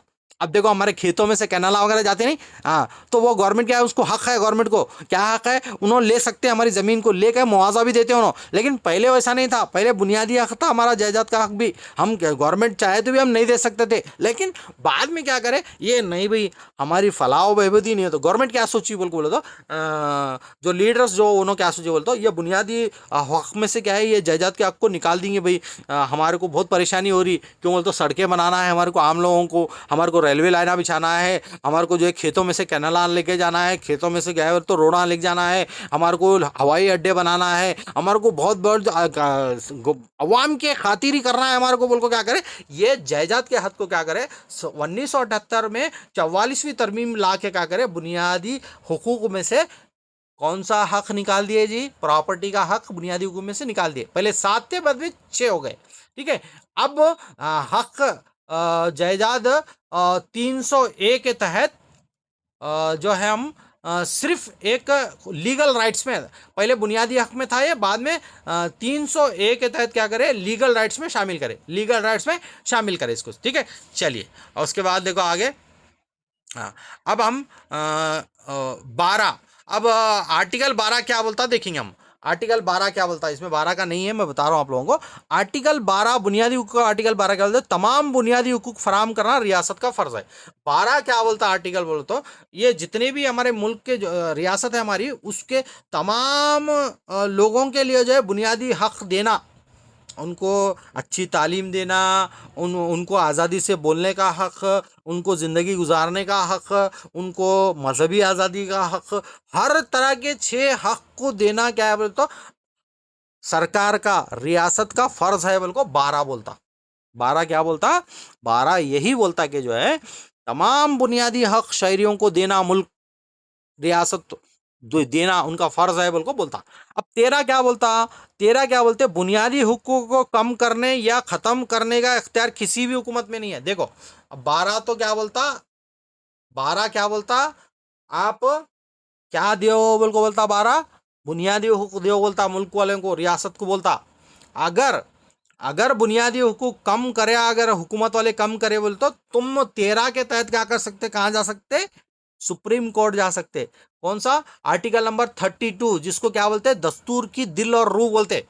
हमारे अम्बेडकर साहब बोल कुछ मरे, क्या बोलते, ये 32 आर्टिकल जो है तुम्हारी जान है बोले उन्होंने, ये हमारे दस्तूर की जो है दिल और रूह है बोले। क्यों बोलता, 32 आर्टिकल के तहत ही हम क्या कर सकते हैं, हमारे अगर बुनियादी हुकूक कोई भी हमारे कम कर रहा, हुकूमत हो कोई आम आदमी हो, तो हम क्या है फौरी 32 आर्टिकल के तहत सीधा सुप्रीम कोर्ट जा सकते हैं हम। तो ये सुप्रीम कोर्ट 32 को क्या बोलता, दिल और दिमाग कहा गया। हिंदुस्तान के दस्तूर का दिल और दिमाग कौन सा आर्टिकल है बोल के सवाल पूछा बोलता, 32 बोल को खट्ट बोल के टिक करवाना। अब 14 के बारे में देखें, 13 का समझ में आया। 13 क्या बोलता, बुनियादी हुकूक को तुम्हारा को कोई भी सरकार कम नहीं कर सकती। अब 14 देखो, 14 क्या बोलता, 14 क्या बोलता, कानून के सामने सब बराबर है, कोई ऊंचा नहीं कोई नीचा नहीं, हाँ, कोई भी ऊंचा नहीं कोई भी नीचा नहीं, सब बराबर। कोई जात ऊपर नहीं कोई जात नीचे नहीं, कोई जो है कानून सबके बराबर है, सबके लिए तुम बड़ा 30 मार का लीडर होंगे, तुम लीडर होंगे बड़े जो है, तुम अमीर घराने के होंगे, बड़े अमीरजादे के बेटे होंगे, कानून सबके लिए एक ही। तुम मर्डर करे तो तुम्हारे को सजा मिलने की मौत की, तुम रेप करे तो सजा तुम्हारे को, तुम अमीर हैं बोल को तुम्हारे को ये नहीं, अगर तुम्हारे सबूत तुम्हारे खिलाफ मिले हैं तो कानून के तहत तुम्हारे को सजा देने का। तो यही क्या है बोलते, हमारा 14 आर्टिकल बोलता। तो आर्टिकल 14 क्या कहता है बोल को, तो वेरी वेरी इंपॉर्टेंट क्वेश्चन है। कानून के सामने सब बराबर, इक्वेलिटी, क्या बोलते हैं अब उसको हम, law for all, law for all, तमाम, इक्वेलिटी बिफोर लॉ बोलते हैं उसको, ये याद रखना। 14 का दिफा क्या बोलते हैं, equality, equality, equality before law, हाँ, बिफोर यानी कानून के सामने सब बराबर, कानून के सामने सब बराबर, 14 बोलता। समझ में आया 14 का, याद रहा, याद रहता। हाँ, अब 15 क्या बोलता देखो, 15, 15 क्या बोलते, मजहब, जात, नस्ल, जिन्स के बुनियाद पर हम इम्तियाज नहीं कर सकते। तुम छोटी जात के हैं, तुम बड़ी जात के हैं, तुम ये मज़हब के हैं, तुम मुसलमान हैं, तुम हिंदू हैं, तुम सिख हैं, ईसाई हैं, तुम गोरे हैं, तुम औरत हैं, हाँ, तुम मर्द हो, बोल को कोई भी इम्तियाज नहीं कर सकता किसी को भी। तुम छोटे बड़े, तुम जातीय है तुम्हारी जाति, वो आर्टिकल 15 के तक। अगर कोई भी तुम्हारे को, अब जैसे देखो SC ST के लोगों को जो है आप लोग ना निचली निगाहों से देखे, कोई अगर कोई उनको बोले तुम धेड़ हैं तुम ये, तो उन्हें अट्रासिटी केस लगाते। कौन से दफात के तहत लगाते हैं, 25वें दफात के तहत उन्होंने SC ST वाले क्या लगाते, केस लगाते, अट्रासिटी केस बोल को लगाते। वो लगाए बोल को बोले तो तुम्हारे को 3 महीने तक क्या बोले तो जेल से बाहर नहीं, नॉन अवेलेबल वारंट, ये क्या बोलते हैं उसको, जिसकी बेल नहीं रहती, वैसा वारंट इशू होता आपको। तो आपको, आप किसी को भी क्या बोले तो कुछ भी नहीं बोल सकते, तुम नीची कौम के हैं, तुम जो है SC ST के हैं, उनको धेड़ बोल के बोले कोई गवाही दिया बोल के बोले तो क्या है उसके ऊपर केस होता।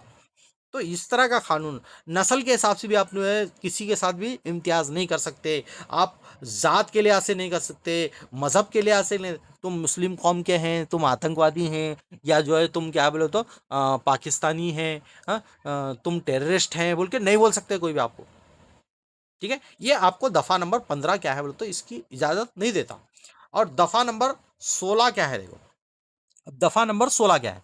अब दफा नंबर 16 वेरी वेरी सिंपल है। दफा नंबर 16 क्या बोलता, आर्टिकल 16 क्या बोलता आप बोलो तो, आर्टिकल 16 आपका बोलता सरकारी मुलाजमत में मसावी मौके फराम करना।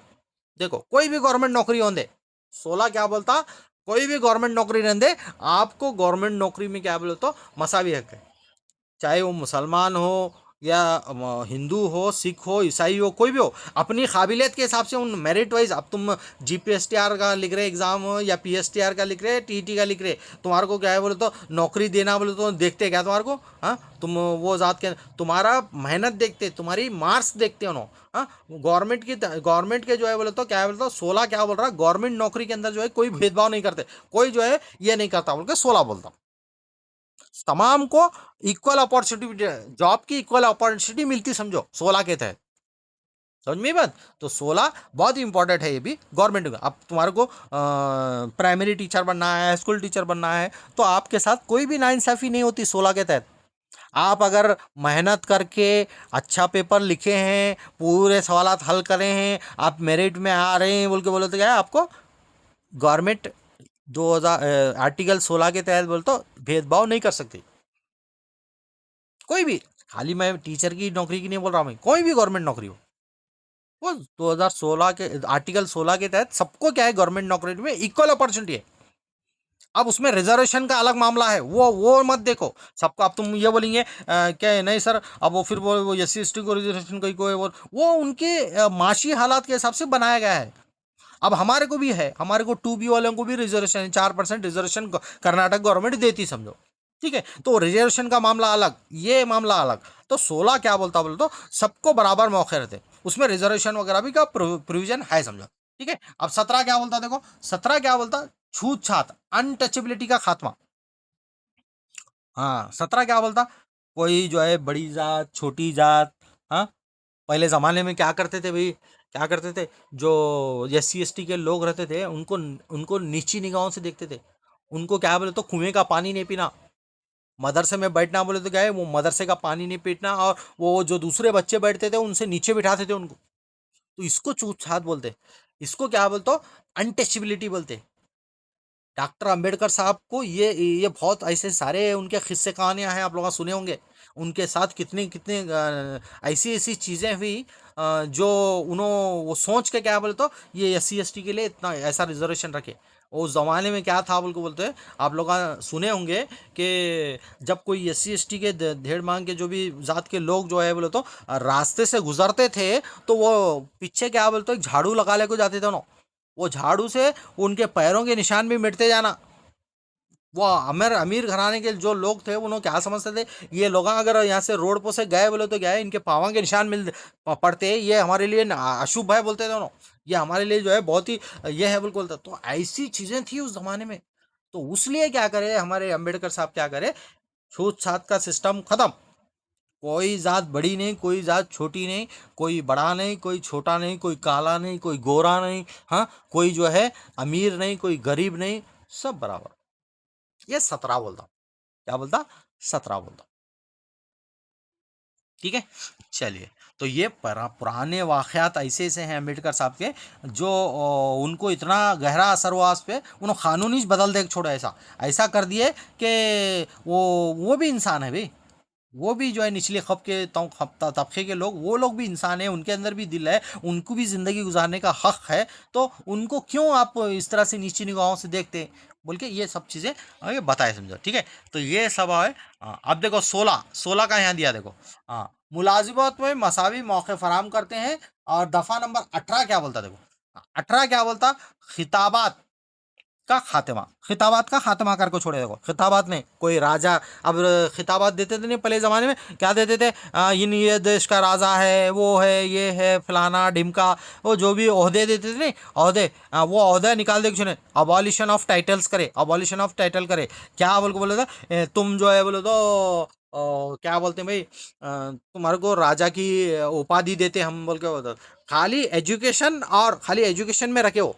अब जैसे डॉक्टर PhD करे, डॉक्टर बोलते हैं उनको, एजुकेशन में वो चंद चीज़ें वो अदा रखे, लेकिन ऐसा नहीं कि मैं राजा हूँ, इस रियासत का राजा हूँ, और मैं जो है सर का, मेरे को सर का जो है उपाधि दियो, और मेरे को जो है उसे वो ऐसे जो भी खिताबात थे वो सबको निकाल दिए समझो। हम्म? तो वो अबॉलिशन करे, कौन से आर्टिकल के तहत, 18 के तहत करे, कौन से 18 के तहत करे, यानी कोई भी जो है उपाधि या कोई भी ओहदे ओहदे का खात्मा कर दिया समझो। खाली जो है एजुकेशन और जॉब्स में क्या बोलते, चंद एक जगह वो ओहदों का ये करते समझो, बाकी की जगह बोलते ओहदा नहीं। तुम पुराने ज़माने में कौन सी नस्ल के थे होंगे भाई, तुम राजपूत खानदान के थे होंगे तुम, अब फिलहाल तो आम लोगों के बीच। पहले ज़माने में क्या था, राजपूत लोग हमें बड़े ये हैं बोलते थे, अब जो मुग़ल लोग हम मुग़ल लोग हम हमारी हमारी हुकूमत है, वो सब सब अब बराबर, अब कुछ भी नहीं चलता अब।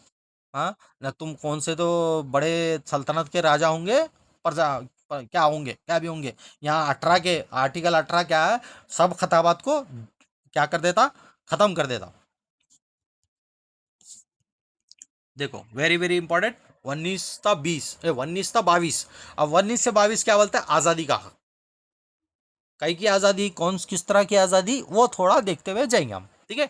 19, अब सबसे पहले 19 दफा नंबर 19 क्या बोलता देखो, दफा नंबर 19 हमारा क्या बोलता, हाँ, बोलने और इजहार राय की आज़ादी है, अंजुमन या यूनियन बनाने की आज़ादी है, बगैर इस्लाह के पुरअमन इज्तिमा करने की आज़ादी। देखो ये 19वां बहुत इंपॉर्टेंट है। देखो 19वां क्या है बोले तो आपको कुछ भी, अब शहरी को क्या कुछ भी बोलने का हक है।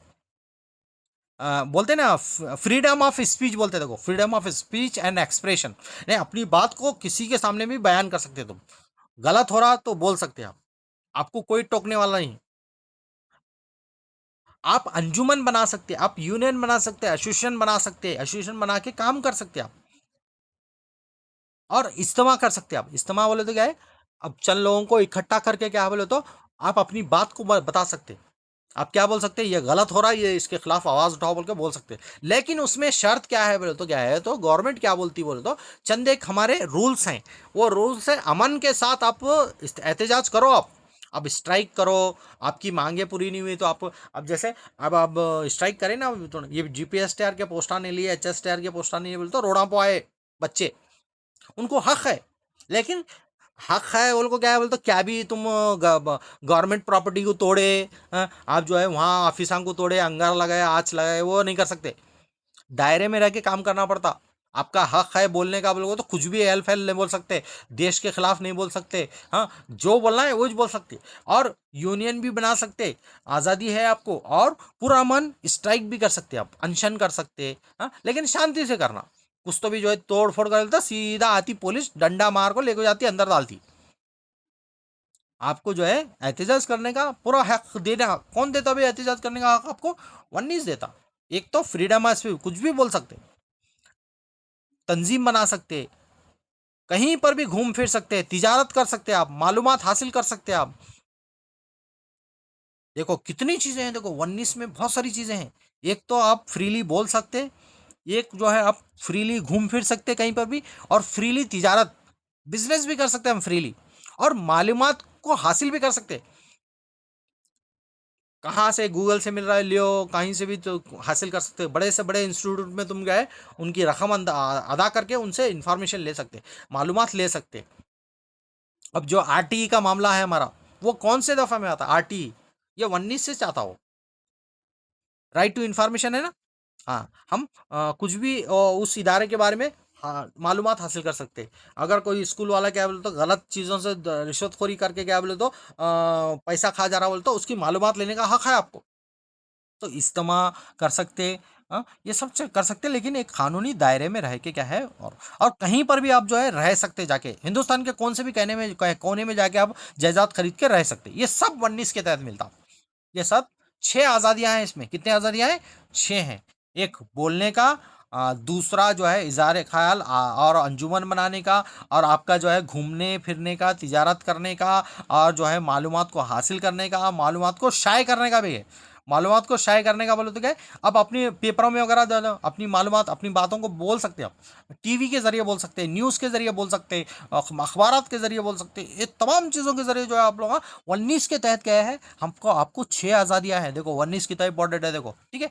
अब उसके बाद देखो 19 के बाद अब हम देखेंगे कौन सा देखेंगे, 20 देखेंगे, कौन सा देखेंगे, 20 यहाँ दिया देखो नीचे 20। 20 क्या बोलता, जुर्म की देरी सजा है, बचाती है। देखो 20 क्या बोलता, 20 बिल्कुल जुर्म के लिए, एक जुर्म करे एक ही सजा, एक जुर्म करे एक ही सजा, दो सजा नहीं, एक मर्तबा सजा, ठीक है। ये बोलता 20 क्या बोलता, एक जुर्म की एक ही सजा। और हमारा 21, 21 यहाँ है देखो, 21 है, 21 क्या बोलता, आप अपने हिसाब से जिंदगी गुजार सकते, आप, आपको जाती आज़ादी है, आप कहीं पर भी जाके ज़िंदगी गुजार सकते, आपको फ्रीडम ऑफ लाइफ है, और आपका पर्सनल लिबर्टी है। पर्सनल लिबर्टी से मुराद क्या बोले तो आपको पूरी आज़ादी है, आप किसी से भी शादी कर सकते, कहीं भी दुनिया के हिंदुस्तान के कौन से भी कोने में जाके आप ज़िंदगी बसर कर सकते, किसी भी जात की और मज़हब की लड़की से शादी कर सकते, आप आज़ादी से क्या बोलते रह सकते, कुछ भी कर सकते आप। तो वो आपको 21 देता, कौन सा देता, 21 देता।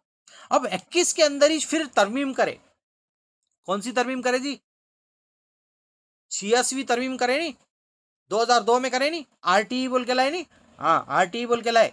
नेक्स्ट क्लास में भी इसके बारे में आता जिक्र है, तो आप लोग ये याद रखो, वेरी वेरी इंपॉर्टेंट आर्टिकल है। देखो कौन सा आर्टिकल है बोलते हो, 21 क्या बोलता है आपको, लिबर्टी ऑफ आपकी लाइफ, प्रोटेक्शन ऑफ लाइफ और पर्सनल लिबर्टी की बात करता। और 21 उसमें तरमीम क्या करे, 86वीं तरमीम करे, 2002 में करे, क्या करे बोल तो 21A बोल को लाए, 21A बोल को लाए। इसको आरटीई कानून बोलते, राइट टू एजुकेशन। हर जो है बच्चे को जो है 6 से 14 साल के तमाम बच्चों को जो है मुफ्त और लाजमी तालीम, compulsory and free education, free and compulsory education देना बोल को 21A बोलता। कौन सी तरमीम के तहत बोलता जी, ये भी याद रखना। 86 तरमीम कब लाए ये कानून, 2002 में लाए आरटीई। अब ये आरटीई के तहत ही बोलता, बहुत सारी चीजें हुई है समझो। आरटीई के तहत बोलता, प्राइवेट स्कूलों में भी क्या बोलता, कोटा देते थे पहले, कोटा देते ना 25% बच्चे कोई भी गरीब घराने के रहे तो भी प्राइवेट स्कूल में वो लोगों को फ्री सीट मिलती थी आरटीई के तहत। ठीक है, ये सब आरटीई जो है आपका 21A के तहत जो है आप लोगों को मिला करता था। ठीक है, तो ये आपका क्या बोलता हूँ 21 और 21A हो गया, 21 और 21A हो गया, समझ में ये बात। अब 22 क्या बोलता, देखो 22 क्या बोलता आपको, गिरफ्तारी के खिलाफ तहफ़्फ़ुज़ फराहम करना। अगर आप लोगों को कोई भी गिरफ्तार करे, 22 क्या बोलता, कोई भी आपको गिरफ्तार करे, पुलिस आपको गिरफ्तार करी, आपको हिरासत में ली, आप उससे बचने का आपको हक देती। 22 क्या हक देती बोलता, उन क्या बोलता, देखो भाई मेरे को गिरफ्तार कर रही, किस जुर्म में कर रही बोलो भाई, और मेरे वकील से मेरे को बात करने की आपको हक है। 22 के तहत, आर्टिकल 22 के तहत क्या बोले तो, आपके खिलाफ कोई भी गिरफ्तारी हो रही बोले तो सबसे पहले आप नोटिस बताओ, बोला हूं कहाँ है, वारंट कहाँ है बताओ, मेरे खिलाफ जो गिरफ्तारी कर रहे हैं आप उसका वारंट क्या है बताओ, आप किस जुर्म में मेरे को गिरफ्तार कर रहे हैं, मेरा क्या कसूर है। और आप वकील से आप बात करने की आप लोगों आपको इजाजत दे सकते हो ना 22 के तहत। आप बोलना नहीं भाई मैं अपने वकील से बात करता हूँ, बोले तो बिल्कुल उन्होंने देना, नहीं दिया बोले तो फिर उन्होंने 22 के तहत फिर उनके खिलाफ मुकदमा होता। तो 22 तुम्हारी गिरफ्तारी के खिलाफ जो है तहफ़्फ़ुज़ फराहम करता। ठीक है बात, चलिए। और उसके बाद देखो भारत के बुनियादी हुकूक, क्या एक जो है, अब हम क्या है बोले तो हमारे बुनियादी हुकूक देख लिए, हाँ बुनियादी हुकूक क्या है बोले तो हम देख लिए। ठीक है, हाँ अब इसमें क्या है बोले तो हम और चंद चीज़ा और थोड़े बुनियादी हुकूक है में हमारे, ये 12 से कहाँ तक है, ये 12 से हमारे 34 तक है, ये 34 तक है ना। हाँ अभी हमारे कितने हो गए, अभी हमारे हो गए कितने भाई, 22 हो गए। हाँ अब 23वां क्या बोलता है, 24वां क्या बोलता है, वो भी देखेंगे हम। देखो भारत के बुनियादी हुकूक दस्तूर हिंद के अहम सुतूनों में से एक है। देखो हाँ बुनियादी हुकुम क्या है, एक अहम सुतून है हमारा। ठीक है, चलो अब इस्तियाल, अब देखो 22 तक हो गए थे, 23 और 24 क्या बोलता, देखो 23 और 24 क्या बोलता, आर्टिकल 23 और 24 क्या बोलता, देखो इस्तेहाल के खिलाफ आवाज, इस्तेहाल के खिलाफ कोई भी अगर तुम्हारे साथ ज्यादती करे, सख्ती करे, तो आपको उसके खिलाफ आवाज उठाने का हक आपको कौन सा आर्टिकल देता, 23 और 24 देता। 23 क्या बोलता, देखो 23 क्या बोलता, 23 क्या बोलता आपको, देखो यहाँ दिया होगा, तो 23 क्या बोलता, हाँ 23 आपको क्या बोलता है बिल्कुल, तो इंसान के साथ कुछ भी बुरा सलूक हुआ तो वो बुरे सलूक के खिलाफ आप आवाज उठा सकते हैं। देखो क्या बोलता, आवाज उठाने का हक देता 23वां, जैसे आबरू, किसी भी किस्म की तशद्दुद के खिलाफ आवाज उठाने का, कोई भी तुम्हारे साथ अब कोई अब और लड़कियों के साथ रेप वगैरह करा तो उसके खिलाफ जो है 23 के तहत आप आवाज उठा सकते हैं। अगर कोई भी आपके बच्चों के साथ जो है सख्ती कर रहा तो आप आवाज उठा सकते हैं। कोई भी आपके साथ जुल्म कर रहा तो आप आवाज उठा सकते हैं 23 के तहत। और जबरी मशक्कत कोई कर रहा, किसी भी इंसान से जबरदस्ती बगैर उजरत के काम करवा रहा, काम करा रहा, पैसे नहीं दे रहा समझो, काम करा के उसका उसका अज्र नहीं दे रहा उसको, तो भी 23 के तहत आवाज उठा सकते हो। 23 के तहत आपका हक है। तो ये जो है 23 जो है आपका राइट अगेंस्ट एक्सप्लॉयटेशन बोलते हैं इसको, राइट अगेंस्ट, यानी जितनी भी ज्यादतियां होती हैं, जितनी भी जो है सख्तियां होती हैं आपके खिलाफ, चाहे वो बच्चों पे हो, औरतों पे हो, किसी पर भी हो, उसके खिलाफ आप आवाज उठा सकते हैं। उसके खिलाफ खिलाफ क्या कर सकते हैं आप, आवाज उठा सकते हैं। जो तो यही क्या है बोले तो आपका 23, ये क्या है 23 आपको क्या इसकी इजाजत देता समझो। ठीक है।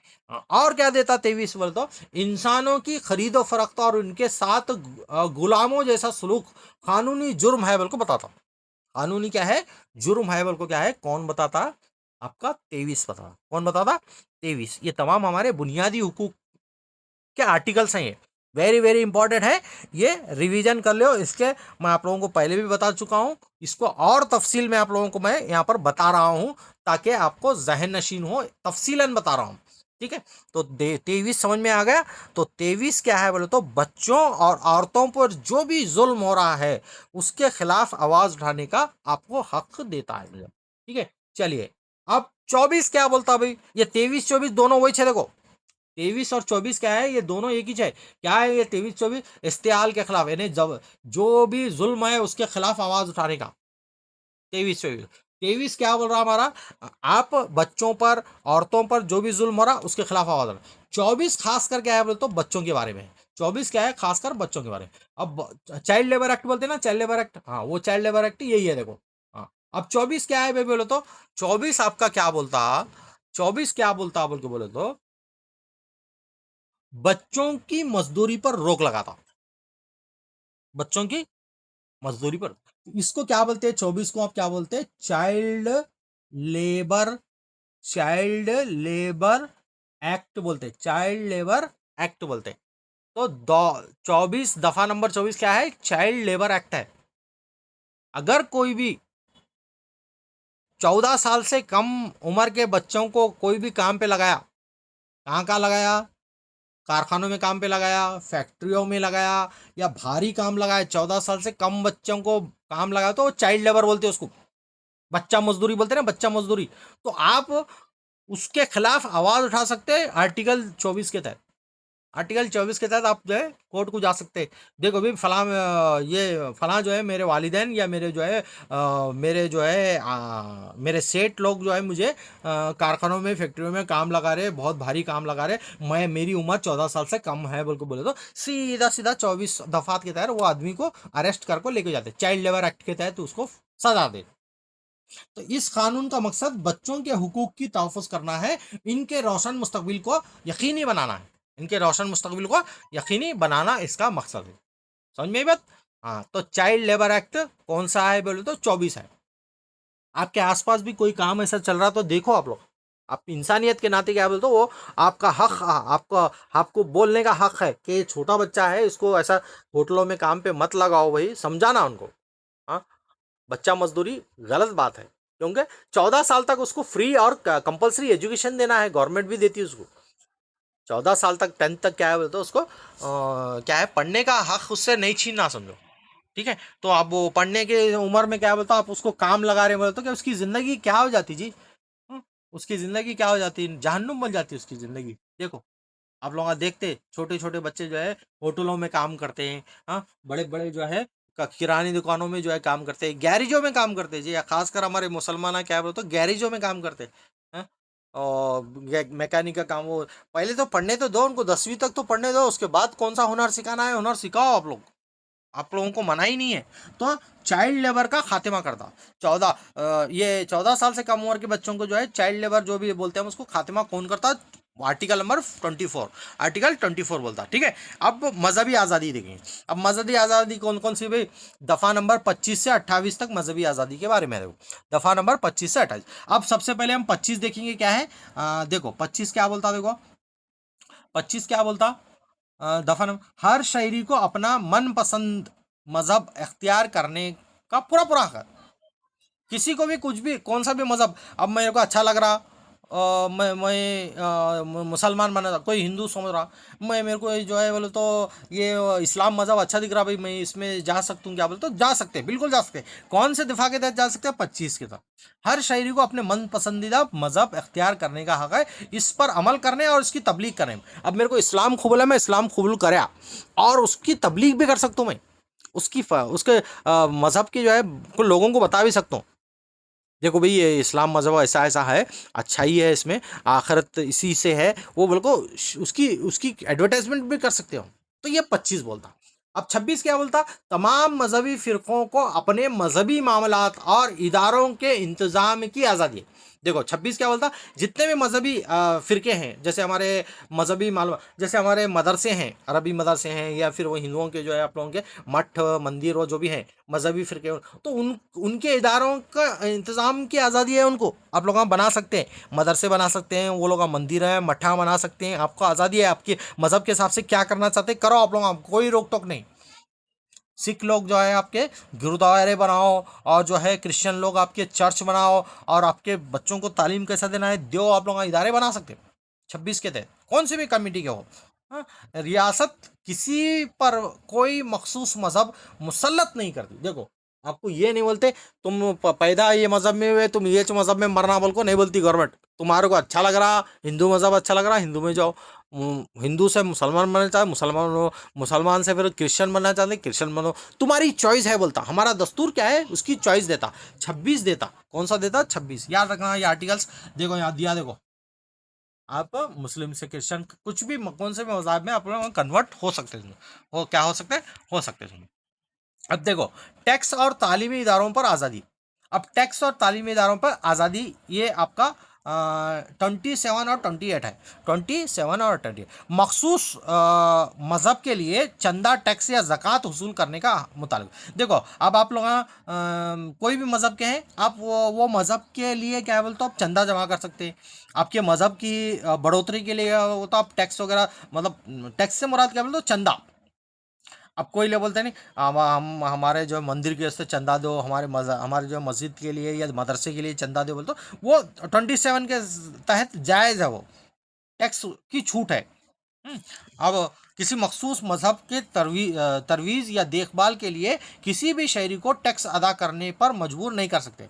आप नहीं कर सकते आप कि आप देनाज बोल को बोलो, टैक्स हर शहरी को जो है टैक्स देनाज बोल को नहीं है, मज़हब के लिए देना तुम को नहीं है।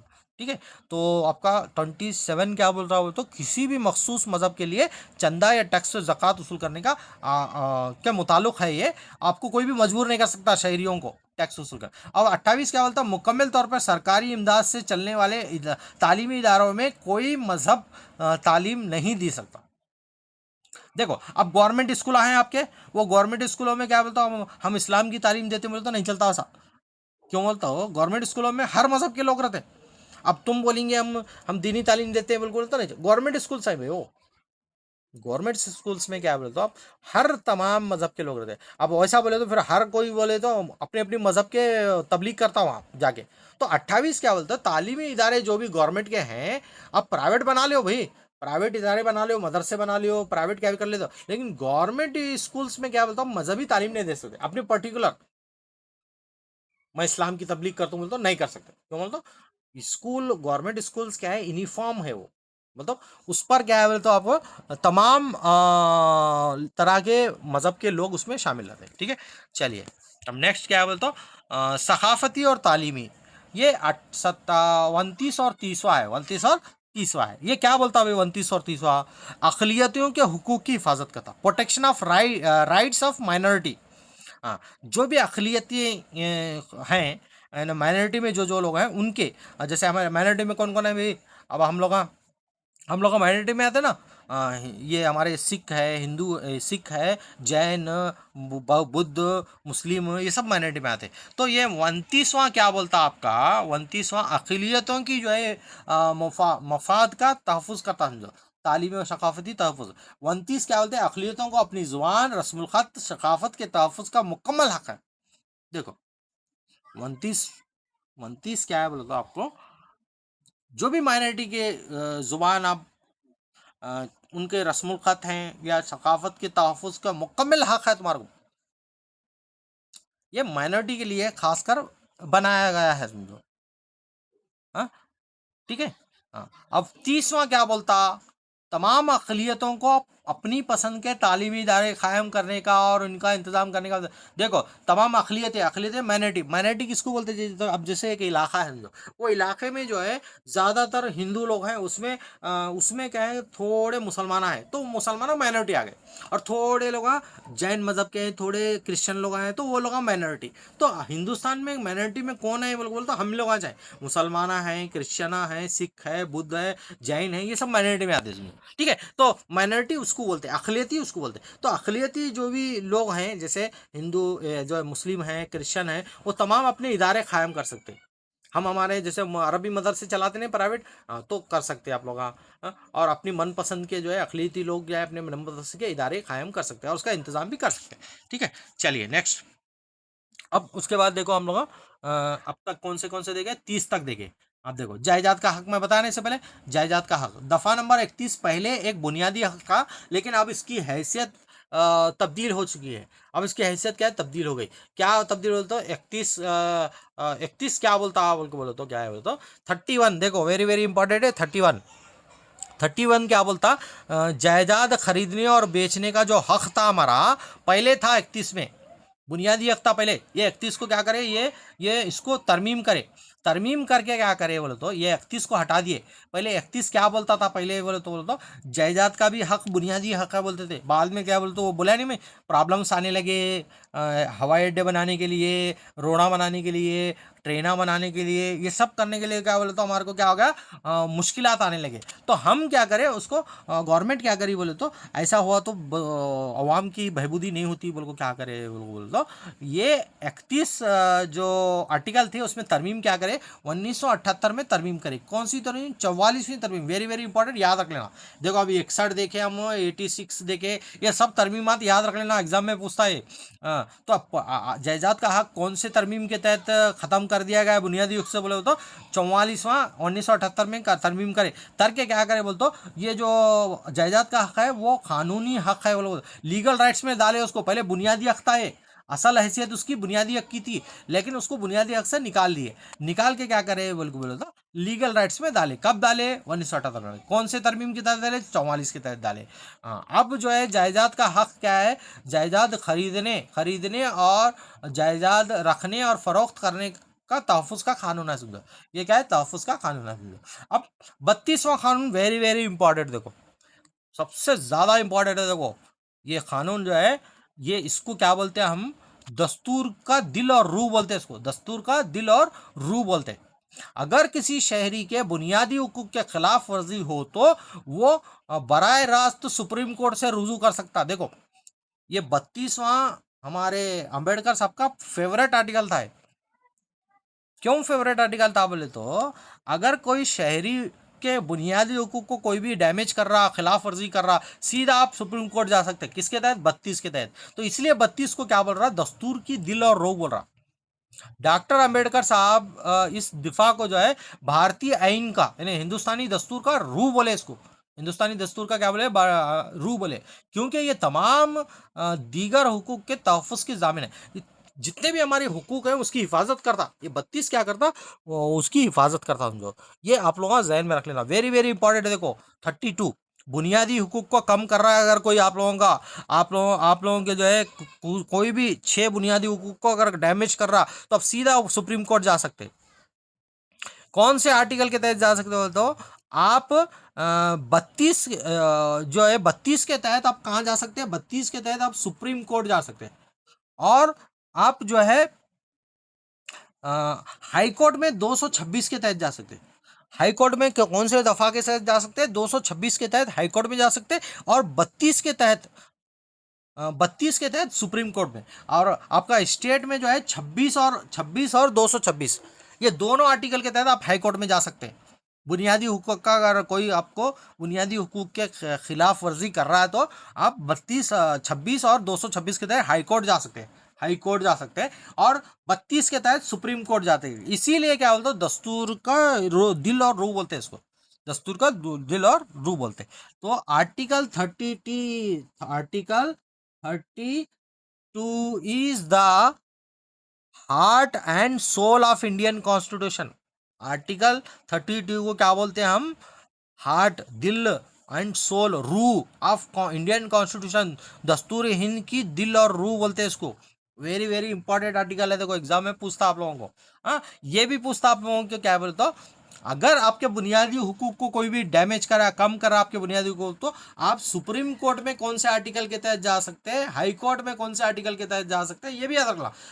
सुप्रीम कोर्ट में 32 आर्टिकल के तहत जा सकते हैं, और हाई कोर्ट में 26 और 226 के तहत क्या बोलते हो, आप आवाज उठा के सुप्रीम कोर्ट में क्या है आपका दावा पेश कर सकते हैं।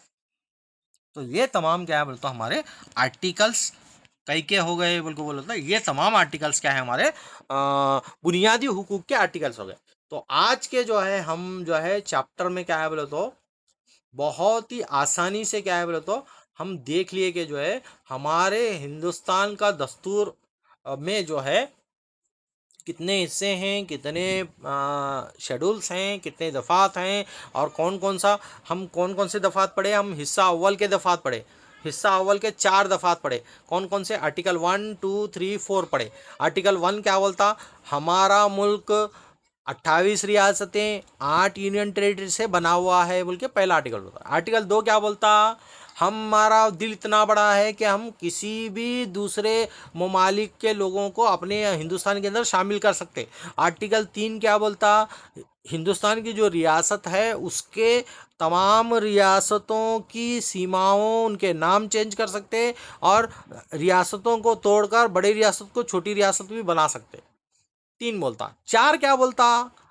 ये ऊपर के तीनों कानून को बनाने के लिए चौथा है, समझो।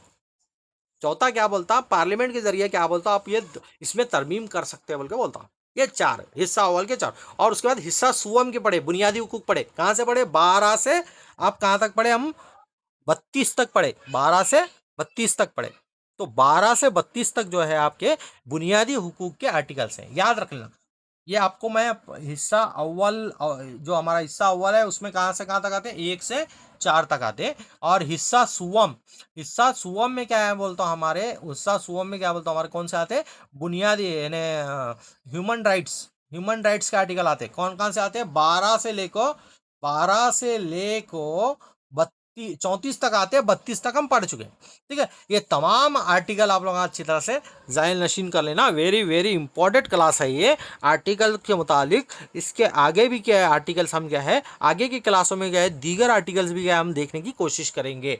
उम्मीद है आप तमाम को जो है ये हिंदुस्तान का दस्तूर का जो है दूसरा हिस्सा पसंद आया होगा, समझ में आया होगा। इस उम्मीद के साथ इस सेशन को जो है मैं यहीं पर ख़त्म करना चाह रहा हूँ। तमाम का जो है बहुत बहुत शुक्रिया। आप तमाम लोग जो है अच्छे से पढ़ें, शेड्यूल के तहत पढ़ें। अल्लाह ताला आपके तमाम कामों में बरकत दे और आसानियाँ बरतें। इस दुआ के साथ इस सेशन को मैं यहाँ पर ख़त्म कर रहा हूँ। अल्लाह हाफिज़, खुदा खैर करे। अल्लाह ताला आपको कामयाबी का रास्ता दिखाए। इस दुआ के साथ अल्लाह हाफिज़।